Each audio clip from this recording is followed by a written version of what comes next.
You love me, I love you. That is so sweet. Be the last day. You're going to allow sickle cell decide for you. Let today be the last day. You're going to allow sickle cell tell you cannot achieve your dreams. You cannot be who you want to be. You cannot succeed. You cannot achieve those heart desires. You cannot achieve that purpose. Let today be the last day. If you're watching this and you have sickle cell, tell yourself today is the last day. Because you know why? Sickle cell is not allowed, does not have the right to define who you are. You are wonderfully made in the image of God until you're 100% perfect. Sickle cell is just 10% of you. When you take 10% out of 100%, you have 90%. 90% is who you are. 10% is what you have, not a sickle cell. What you have can be discarded. What you have can be dropped. What you have can be replaced anytime. But who you are cannot be. So you tell yourself,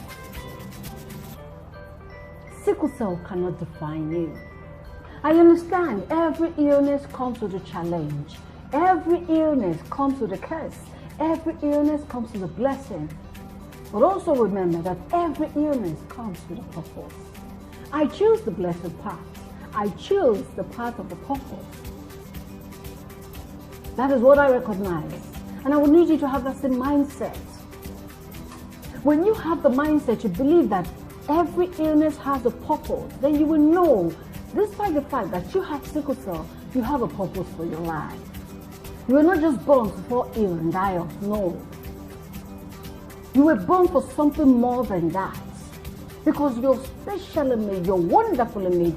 Take the rejection you get and build bricks with it. Take the stigmatization you get and build bricks with it.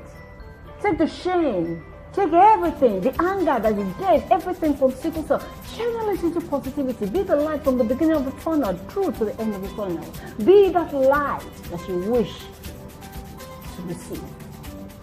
Be that change that you want to get from other people. Be that love and support that you want other people to give to you. Sickle cell cannot limit you. It shouldn't limit you. I know most times when you're sick, you're tired, because it happens to me all the time. I feel the pain you feel. It gets to a point the crisis drives me crazy. I'm like, oh God, you know what? Just take my life. Yes, I've gone past that stage. But I still do it. When I get to that point, I'm like, oh, I'm just tired. But I learn to build myself.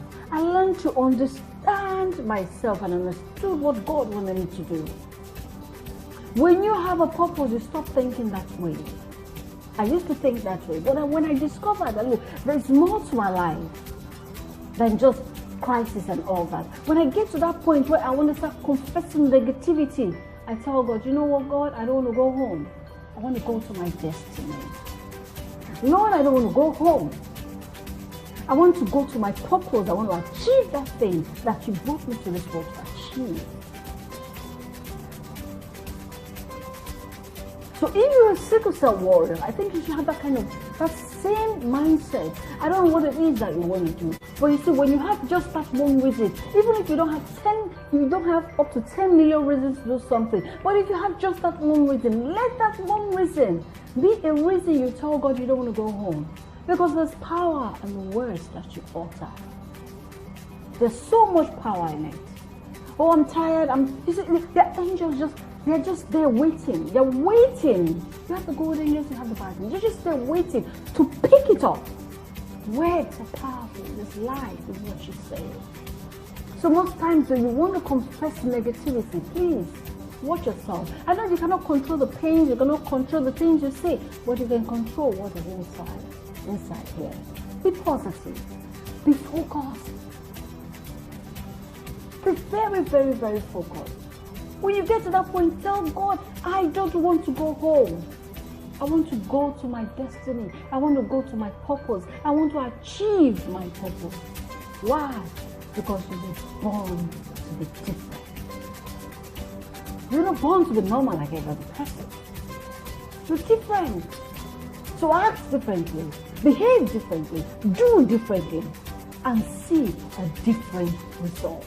Because when you keep doing something over and over again and it doesn't work, then you try a different method. Try something different. You're special. Don't let nobody tell you otherwise. I know the doctor reports are saying one thing. Yes, but let your heart, let your mind, let your soul say something different. There is power in your confession. It's difficult, it's hard, I know. But always tell yourself, you're born to be different. Thank you so much for joining me on Voice for Data. And this is a segment where I normally encourage my citizen warriors, and it's called Talk to Adiswa. So join me same time next week for another lovely episode. Because these are little things you're born to be different. Thank you.